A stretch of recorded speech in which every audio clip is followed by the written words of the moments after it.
আজি 28/4/2024 বৰ্ষৰ প্ৰাতঃ মুৰলী ওম শান্তি অব্যক্ত বাগদাদা ৰিভাইজ 23/10/1999 চন।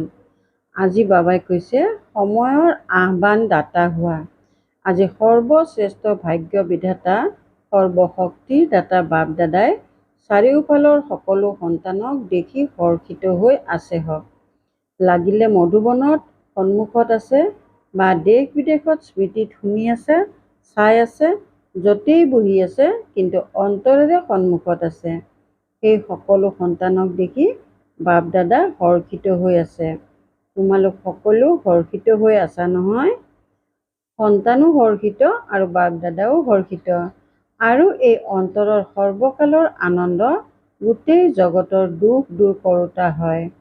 এই অন্তৰৰ আনন্দ আত্মাসকলক পিতাৰ অনুভৱ কৰাওঁতা হয়, কিয়নো পিতাও সৰ্বদা সকলো আত্মাৰ প্ৰতি সেৱাধাৰী আৰু তোমালোক সকলো সন্তান পিতাৰ সৈতে সেৱাৰ সংগী হোৱা নহয়, পিতাৰ সংগী আৰু বিশ্বৰ দুখ পৰিৱৰ্তন কৰি সদায় আনন্দিত হৈ থকাৰ সাধন দিয়াৰ সেৱাত সদায় উপস্থিত হৈ থাকা। সৰ্বদা সেৱাধাৰী হোৱা। সেৱা কেৱল 4 ঘণ্টা 6 ঘণ্টা কৰোঁতা নহয়, প্ৰতিটো ছেকেণ্ড সেৱাৰ মঞ্চত ভূমিকা পালন কৰোঁতা পৰমাত্মাৰ সংগী হোৱা। স্মৃতি নিৰন্তৰ থাকে, তেনেকৈ সেৱাও নিৰন্তৰ চলি থাকে। নিজক নিৰন্তৰ সেৱাধাৰী বুলি অনুভৱ কৰা নে 8-10 ঘণ্টাৰ সেৱাধাৰী? এই ব্ৰাহ্মণ জন্মই হৈছে স্মৃতিত থকাৰ আৰু সেৱাৰ বাবে। বেলেগ কিবা কৰিব লাগে জানো? এয়াই নহয় জানো প্ৰতিটো শ্বাসত, প্ৰতিটো ছেকেণ্ডত স্মৃতি আৰু সেৱা একেলগে হয়নে? সেৱাৰ সময় বেলেগ আৰু স্মৰণ কৰাৰ সময় বেলেগ? বেলেগটো নহয়। বাৰু সন্তুলন আছেনে? যদি সেৱা 100%, তেন্তে 100%ই স্মৃতিত থাকা নে? দুয়োটাৰ সন্তুলন আছেনে? পাৰ্থক্য হৈ যায় নহয়। কৰ্মযোগীৰ অৰ্থই হৈছে কৰ্ম আৰু স্মৃতি। সেৱা আৰু স্মৃতি দুয়োটাৰে সন্তুলন সমান হ'ব লাগে। এনেকুৱা নহয় কোনো সময়ত স্মৃতি বেছি আৰু সেৱা কম, বা সেৱা বেছি স্মৃতি কম। যেনেকৈ আত্মা আৰু শৰীৰ যেতিয়ালৈকে মঞ্চত আছে তেতিয়ালৈকে একেলগে আছে নহয়, বেলেগ হ'ব পাৰে জানো? এনেকৈ স্মৃতি আৰু সেৱা একেলগে হ'ব লাগে। স্মৃতি অৰ্থাৎ পিতাৰ সমান, নিজৰ স্বমানৰো স্মৃতি। যেতিয়া পিতাৰ স্মৃতি থাকে তেতিয়া স্বতঃ স্বমানৰ স্মৃতিও থাকে। যদি স্বমানত নাথাকে তেন্তে স্মৃতিও শক্তিশালী হৈ নাথাকে। স্বমান অৰ্থাৎ পিতাৰ সমান, সম্পূৰ্ণ স্বমান হয়েই পিতাৰ সমান। আৰু এনেকুৱা স্মৃতিত থকা সন্তান সদায়েই দাতা হ'ব, লওঁতা নহয়। দেৱতা মানে দিওঁতা।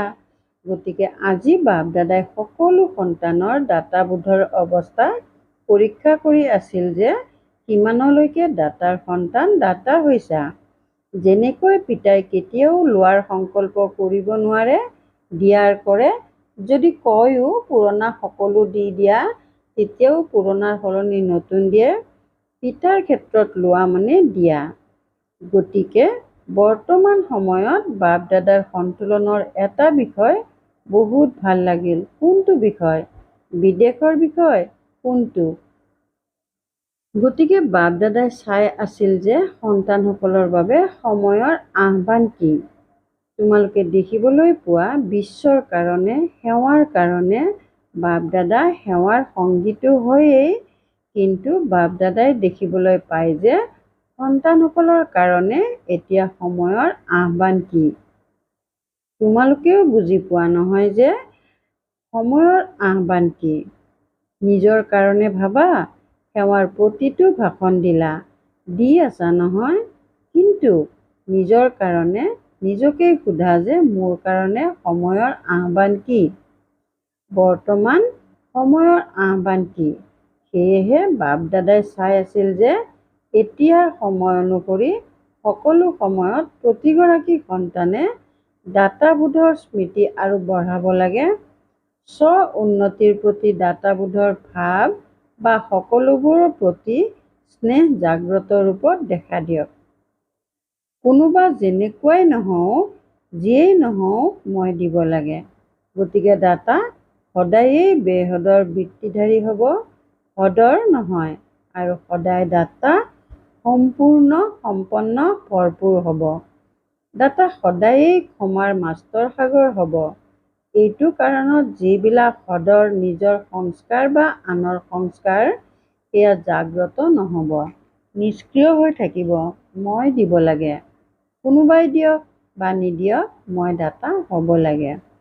কোনোবা সংস্কাৰৰ বশীভূত পৰৰ অধীন আত্মা হওক, সেই আত্মাটিক মই সহযোগ দিব লাগে। তেতিয়া কাৰো হদৰ সংস্কাৰে তোমালোকক প্ৰভাৱিত নকৰিব। কোনোবাই মান দিয়ক, কোনোবাই নিদিয়ক, তেওঁলোকে নিদিয়ক, কিন্তু মই দিব লাগে। এনেকুৱা দাতাবোধ এতিয়া জাগ্ৰত হ'ব লাগে। মনত ভাৱনাটো আছে, কিন্তু আহিব নালাগে। মই কৰিবই লাগে। কিবা এনেকুৱা চাল চলন বা বাণী যি তোমালোকৰ কামৰ নহয়, ভাল নালাগে, তাক নলবাই। বেয়া বস্তু লোৱা হয় জানো? মনত ধাৰণ কৰা অৰ্থাৎ লোৱা। মগজটো নহয়, মগজটো কথা আহি গ'ল নহয়, সেয়াও নহয়। মগজতো কথা আহি গ'ল সেয়াও নহয়।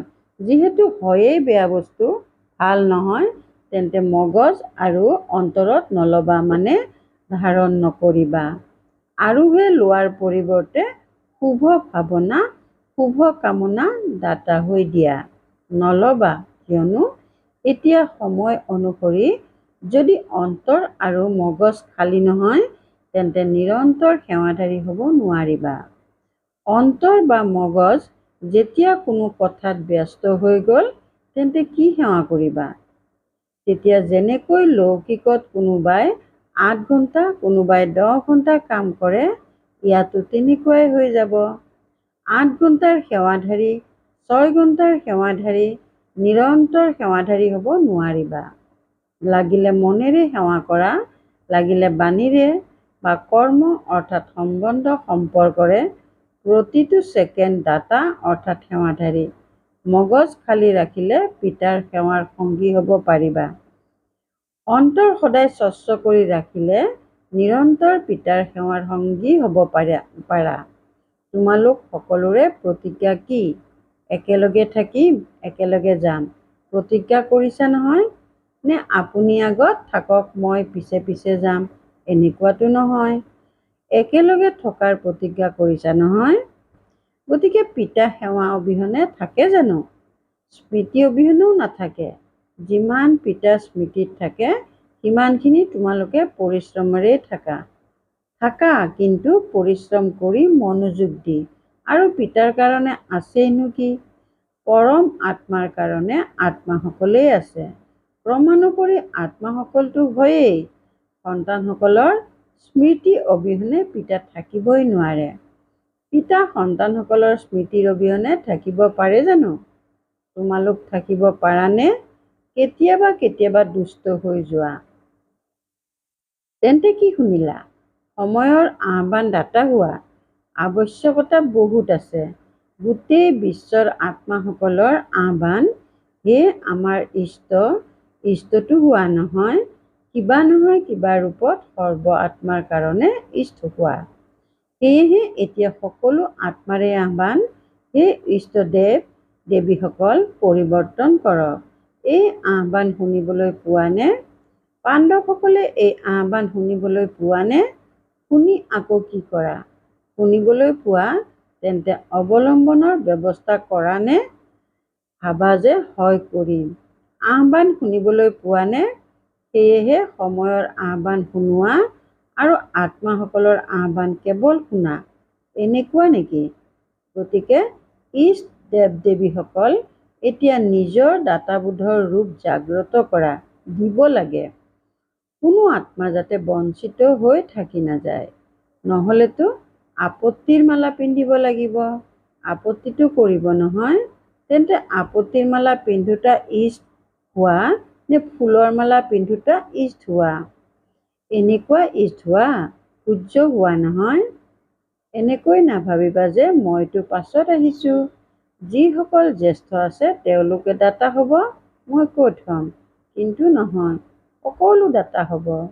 যিসকল প্ৰথমবাৰ মধুবনলৈ আহিছা তেওঁলোকে হাত উঠোৱা। যিসকল প্ৰথমবাৰ মধুবনলৈ আহিছা তেওঁলোকে দাতা হ'ব পাৰানে? নে দ্বিতীয় তৃতীয় বছৰত দাতা হ'বাগৈ? এবছৰীয়াসকল দাতা হ'ব পাৰানে? হয় হুজুৰ, বহুত ভাল, বুদ্ধিমান। বাপ দাদাই সাহস দেখি সদায় আনন্দিত হয়। লাগিলে এমহীয়াই হোৱা, এওঁতো এবছৰ বা 6 মাহ হৈছে চাগৈ, কিন্তু বাপ দাদাই জানে যে এবছৰীয়া হোৱা বা এমহীয়াই হোৱা এমাহটো নিজক ব্ৰহ্মা কুমাৰ বা ব্ৰহ্মা কুমাৰী বুলি পৰিচয় দিয়ে নহয়। গতিকে ব্ৰহ্মা কুমাৰ আৰু ব্ৰহ্মা কুমাৰী অৰ্থাৎ পিতা ব্ৰহ্মাৰ উত্তৰাধিকাৰৰ অধিকাৰী হৈ গ'ল। ব্ৰহ্মাক পিতা বুলি মানি ল'লা, সেইবাবে কুমাৰ কুমাৰী হ'লা নহয়। তেন্তে ব্ৰহ্মা কুমাৰ আৰু ব্ৰহ্মা কুমাৰী পিতা ব্ৰহ্মা শিৱ পিতাৰ উত্তৰাধিকাৰৰ অধিকাৰী হৈ গ'ল নহয়। নে এমহীয়াসকলে উত্তৰাধিকাৰ নাপাব? এমহীয়াসকলে উত্তৰাধিকাৰ পায়নে? যেতিয়া উত্তৰাধিকাৰ পাই গ'লা তেন্তে দিবৰ কাৰণে দাতাটো হ'বা নহয়। যি বস্তু পাইছা সেয়া দিবলৈ আৰম্ভ কৰিবই লাগে নহয়। যদি পিতা বুলি বুজি সম্বন্ধ গঢ়িলা তেন্তে এদিনতেই উত্তৰাধিকাৰ ল'ব পাৰা। এনেকুৱা নহয় যে হয় ভালেই, কিবা শক্তি আছে, বুজিটো পাওঁ, এনেকুৱা নহয়। উত্তৰাধিকাৰৰ অধিকাৰী সন্তান হয়, বুজোতা দেখোতা নহয়। যদি এদিনতো অন্তৰেৰে পিতা বুলি মানি ল'লা তেন্তে উত্তৰাধিকাৰৰ অধিকাৰী হ'ব পাৰা। তোমালোকতো সকলো অধিকাৰী হোৱা নহয়। তোমালোকতো ব্ৰহ্মা কুমাৰ কুমাৰী হোৱা নহয় নে হৈ আছা? হৈ গ'লা নে হ'বলৈ আহিছা? কোনেও তোমালোকক সলনি কৰিব নোৱাৰে নহয়। ব্ৰহ্মা কুমাৰ কুমাৰীৰ পৰিৱৰ্তে কেৱল কুমাৰ কুমাৰী হৈ যোৱা হ'ব নোৱাৰে নহয়। ব্ৰহ্মা কুমাৰ আৰু কুমাৰী হোৱাত লাভ কিমান? এটা জন্মৰে লাভ নহয়, অনেক জন্মৰ লাভ। পুৰুষাৰ্থ আধা জন্ম, 4 ভাগৰ এভাগ জন্মৰ আৰু প্ৰাৰব্ধ হ'ল অনেক জন্মৰ। লাভেই লাভ, হয়নে? বাপ দাদাই সময় অনুসৰি বৰ্তমান সময়ত বিশেষ এটা কথাৰ প্ৰতি মনোযোগ আকৰ্ষণ কৰাইছে, কিয়নো বাপ দাদাই সন্তানসকলৰ ফলাফলটো চাই থাকে নহয়। তেন্তে ফলাফলত দেখা গ'ল বহুত ভাল সাহস আছে, লক্ষ্যও বহুত ভাল। লক্ষ্য অনুসৰি এতিয়ালৈকে লক্ষ্য আৰু লক্ষণৰ মাজত পাৰ্থক্য আছে। লক্ষ্য সকলোৰে 1 নম্বৰ হোৱাৰ। কাৰোবাক যদি বাপ দাদাই সোধে যে তোমাৰ লক্ষ্য 21 জন্মৰ ৰাজ্য ভাগ্য লোৱাৰ, সূৰ্যবংশী হোৱাৰ নে চন্দ্ৰবংশী, তেতিয়া সকলোৱে কিহত হাত উঠাব? সূৰ্যবংশী হোৱাত নহয়। কোনোবা আছেনে যি চন্দ্ৰবংশী হ'ব খোজে? কোনো নাই। এগৰাকীয়ে হাত উঠালে, ভালেই, নহ'লে সেইখন আসন খালী হৈ থাকি যাব। গতিকে লক্ষ্য সকলোৰে বহুত ভাল। লক্ষ্য আৰু লক্ষণৰ সমানতা, তাৰ ওপৰত মনোযোগ দিয়া আৱশ্যক। তাৰ কাৰণ কি? যি আজি শুনালো, কেতিয়াবা কেতিয়াবা লওঁতা হৈ যায়। এইটো হওঁ, এইটো কৰোঁ, এই সহায় কৰক, এই সলনি হ'লে, এওঁ সলনি হ'লে মই সলনি হ'ম, এইটো কথা ঠিক হ'লে তেতিয়া মই ঠিক হ'ম। এয়া হৈছে লওঁতা হোৱা। দাতাবোধ নাই। কোনোবাই দিয়ক বা নিদিয়ক, পিতাইতো সকলো দি দিছে। পিতাই কাৰোবাক কমকৈ দিছে, কাৰোবাক বেছিকৈ দিছে জানো? একেটাই পাঠ্যক্ৰম নহয় জানো? 60 বছৰীয়া হওক বা এমহীয়াই হওক, পাঠ্যক্ৰমটো একেটাই নহয় নে? 60 বছৰীয়াৰ বেলেগ, এমহীয়াৰ বেলেগ। তেওঁলোকেও সেয়াই পাঠ্যক্ৰম পঢ়ালে আৰু এতিয়াও সেয়াই পাঠ্যক্ৰম। সেয়াই জ্ঞান, সেয়াই স্নেহ, সেয়াই সৰ্বশক্তি। সকলো একেই। তেওঁ 16 শক্তি, তেওঁক 8 শক্তি, এনেকুৱা নহয়। সকলোৰে বাবে একেই উত্তৰাধিকাৰ। গতিকে যিহেতু পিতাই সকলোকে ভৰপূৰ কৰি দিলে, তেন্তে আকৌ ভৰপূৰ আত্মা দাতা হয়, লওঁতা নহয়। মই দিব লাগে, কোনোবাই দিয়ক বা নিদিয়ক, লোৱাৰ ইচ্ছুক নহয়, দিয়াৰ ইচ্ছুক। আৰু যিমান দিবা দাতা হবা সিমানেই সম্পদ বাঢ়ি যাব। ধৰা কাৰোবাক নিজৰ স্বমান দিলা, তেতিয়া আনক দিয়া অৰ্থাৎ নিজৰ স্বমান বঢ়োৱা। দিলে সেয়া দিয়া নহয়, দিয়া অৰ্থাৎ লোৱা, নলবা দিয়া তেন্তে লোৱা হৈয়েই যাব। গতিকে বুজিলা সময়ৰ আহ্বান কি? দাতা হোৱা। এটা শব্দ স্মৃতিত ৰাখিবা, যি কথাই হৈ নাযাওক দাতা শব্দ স্মৃতিত ৰাখিবা। ইচ্ছা মাত্ৰম অবিদ্যা, ইচ্ছাৰ বিষয়ে অজ্ঞ। সূক্ষ্ম ৰূপতো লোৱাৰ ইচ্ছা নাই, স্থূল ৰূপতো লোৱাৰ ইচ্ছা নাই। দাতাৰ অৰ্থই হৈছে ইচ্ছা মাত্ৰম অবিদ্যা সম্পন্ন। কোনো অপ্ৰাপ্তিৰ অনুভৱ নহব, যিটো লোৱাৰ ইচ্ছা জাগিব। সৰ্বপ্ৰাপ্তি সম্পন্ন। তেওঁৰ লক্ষ্য কি? সম্পন্ন হোৱাৰ নহয় জানো? নে যিমান পাওঁ সেয়াই ভাল? সম্পন্ন হোৱা মানেই সম্পূৰ্ণ হোৱা। আজি বিদেশীসকলে বিশেষ সুযোগ পাইছে, ভাল কথা। প্ৰথম সুযোগ বিদেশীসকলে লৈছে, আদৰৰ হৈ গলা নহয়। সকলোকে মানা কৰিলে আৰু বিদেশীসকলক নিমন্ত্ৰণ জনালে। বাপ দাদাৰো স্মৃতিত সকলো সন্তান আছে, তথাপিও ডবল বিদেশীসকলক দেখি তেওঁলোকৰ সাহস দেখি বহুত আনন্দিত হয়। এতিয়া বৰ্তমান সময়ত ইমান অস্থিৰতাত নাহে, এতিয়া পাৰ্থক্য আহি গৈছে।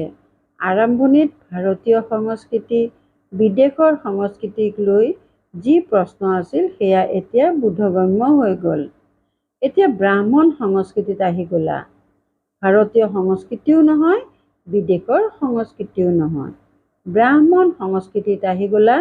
ভাৰতীয় সংস্কৃতিয়ে অলপ খেলিমেলিৰ সৃষ্টি কৰে, কিন্তু ব্ৰাহ্মণ সংস্কৃতি যাতে সহজ হয় নহয়, ব্ৰাহ্মণ সংস্কৃতি হয়েই স্বমানত থকা আৰু স্বৰাজ্য অধিকাৰী হোৱা। এয়াই ব্ৰাহ্মণ সংস্কৃতি। এয়াতো পচন্দ কৰা নহয়। এতিয়া প্ৰশ্নটো নাই নহয়, ভাৰতীয় সংস্কৃতি কেনেকৈ আহোঁ কঠিন, সহজ হৈ গ'ল নহয়। চাবা আকৌ তাত গৈ নকবা যে এয়া অলপ কঠিন, তালৈ গৈ এনেকৈ নিলিখিবা। সহজ বুলি কৈতো দিলোঁ, কিন্তু এয়া অলপ কঠিন। সহজ নে অলপ অলপ কঠিন? অলপো কঠিন নহয়, বহুত সহজ। এতিয়া গোটেই খেল পূৰা হৈ গ'ল, সেইবাবে হাঁহি উঠে। এতিয়া দৃঢ় হৈ গৈছে। শৈশৱৰ খেল এতিয়া সমাপ্ত হৈ গ'ল। এতিয়া অনুভৱী হৈ গ'লা আৰু বাপ দাদাই দেখিবলৈ পায় যে যিমানেই পুৰণা দৃঢ় হৈ গৈ থাকে, তেতিয়া যিসকল নতুন নতুন আহে তেওঁলোকো দৃঢ় হৈ যায়। ভাল কথা, ইজনে সিজনক আগবঢ়াই থাকে, ভাল পৰিশ্ৰম কৰে। এতিয়া দাদীসকলৰ ওচৰলৈ আপত্তিটো লৈ নোযোৱা নহয়। আপত্তিজনক কথাবোৰ দাদীসকলৰ ওচৰলৈ লৈ যোৱা নেকি? কম হৈ গ'ল, পাৰ্থক্য হ'ল নহয়। দাদী জানকীক, তেন্তে তোমাৰ এতিয়া বেমাৰ নাই নহয়। আপত্তিজনক কথাবোৰৰ বাবে বেমাৰ হয়, সেয়াতো হৈ গ'ল, ভাল কথা। সকলোতকৈ ভালৰো ভাল বিশেষ গুণ আছে, ভাল আন্তৰিক স্বচ্ছতা আছে, ভিতৰত ৰাখি নথয় বাহিৰলৈ উলিয়াই দিয়ে। যি কথা হয় সঁচাকৈ কৈ দিয়ে, এনেকুৱা নহয় তেনেকুৱা, এনেকুৱা তেনেকুৱা বুলি নকয়, যি কথা হয় সেয়া কৈ দিয়ে, এইটো বিশেষত্ব ভাল। সেইবাবে পিতাই কয়, সঁচা আৰু স্বচ্ছ অন্তৰত পিতা ৰাজি হয়। হয় যদি হয়, নহয় যদি নহয়। এনেকুৱা নহয় চাম বাৰু, বাধ্যত পৰি নচলে, যদি চলে যদি পূৰা চলে, নহ'লে নাই। বাৰু যিসকল সন্তানে স্নেহ সহিত স্মৃতি পঠিয়াইছে, বাপ দাদাই সেই সকলো সন্তানক, যিসকলে পত্ৰৰ দ্বাৰা বা যিকোনো প্ৰকাৰে স্নেহ সহিত স্মৃতি পঠিয়াইছে, বাপ দাদাই স্বীকাৰ কৰিছে আৰু বাপ দাদাই বিনিময়ত সকলো সন্তানকেই দাতাবোধৰ বৰদান দি আছে। বাৰু 1 ছেকেণ্ডত উৰিব পাৰানে? ডেউকা শক্তিশালী হয় নে নহয়? বছ বাবা বুলি ক'লা আৰু উৰিলা। চাৰিওফালৰ সৰ্বশ্ৰেষ্ঠ পিতাৰ সমান দাতাবোধৰ ভাওনা ৰাখোতা শ্ৰেষ্ঠ আত্মাসকলক, নিৰন্তৰ স্মৃতি আৰু সেৱাত তৎপৰ হৈ থাকোতা পৰমাত্মা সেৱাৰ সংগী সন্তানসকলক সদায় লক্ষ্য আৰু লক্ষণ সমান কৰি তোলোতা, সদায় পিতাৰ স্নেহী আৰু সমান সমীপৰ হওঁতা, বাপ দাদাৰ নয়নৰ মণি, সদায় বিশ্ব কল্যাণৰ ভাৱনাত থকা দয়াশীল মাষ্টাৰ ক্ষমাৰ সাগৰ সন্তানসকলক, দূৰৈত বহি থকাসকলক, মধুবনত তলত বহা আৰু বাপ দাদাৰ সন্মুখত বহি থকা সকলো সন্তানক স্নেহ সহিত স্মৰণ আৰু নমস্কাৰ। বৰদান: অন্তৰত একমাত্ৰ দিলাৰামক সমাহিত কৰি এজনৰ পৰা সৰ্ব সম্বন্ধৰ অনুভূতি কৰোঁতা সন্তুষ্ট আত্মা হোৱা। অন্তৰত একমাত্ৰ দিলাৰামক সমাহিত কৰি এজনৰ পৰা সৰ্ব সম্বন্ধৰ অনুভূতি কৰোঁতা সন্তুষ্ট আত্মা হোৱা। জ্ঞান সমাহিত কৰাৰ স্থান হৈছে মগজ, কিন্তু প্ৰেমিকক সমাহিত কৰাৰ স্থান হৈছে অন্তৰ। কোনো কোনো প্ৰেমিকাই মগজ বেছিকৈ চলায়, কিন্তু বাপ দাদা সঁচা অন্তৰধাৰীসকলৰ ওপৰত ৰাজি হয়। সেইবাবে অন্তৰৰ অনুভৱ অন্তৰে জানে, দিলাৰামে জানে।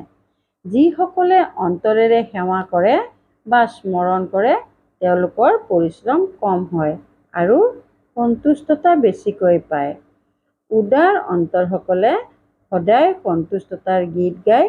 তেওঁলোকৰ সময় অনুসৰি এজনৰ পৰা সৰ্ব সম্বন্ধৰ অনুভূতি হয়। শ্লোগান: অমৃতবেলা সৰল বুদ্ধিৰ হৈ বহা, তেতিয়া সেৱাৰ নতুন বিধিৰ অভ্যাস হ'ব। অমৃতবেলা সৰল বুদ্ধিৰ হৈ বহা, তেতিয়া সেৱাৰ নতুন বিধিৰ আভাস হ'ব। ওম শান্তি। সংস্কাৰ মিলনৰ ৰাস কৰিবলৈ আজিৰ অব্যক্ত সংকেত: সন্মুখত যি কথাই নাহক, এইটো লক্ষ্য ৰাখিবা যাতে এক ছেকেণ্ডত পৰিৱৰ্তন হৈ যায়। যি পুৰণা সংস্কাৰ আৰু স্বভাৱ আছে সেয়া পৰিৱৰ্তন হৈ ঈশ্বৰীয় হৈ যায়। কোনো পুৰণা সংস্কাৰ, পুৰণা অভ্যাস যাতে নাথাকে। তোমালোকৰ পৰিৱৰ্তনত অনেক লোক সন্তুষ্ট হ'ব। সদায় এইটোৱে লক্ষ্য ৰাখে যে আমাৰ চলনৰ দ্বাৰা কোনেও যাতে দুখ নাপায়। ওম শান্তি।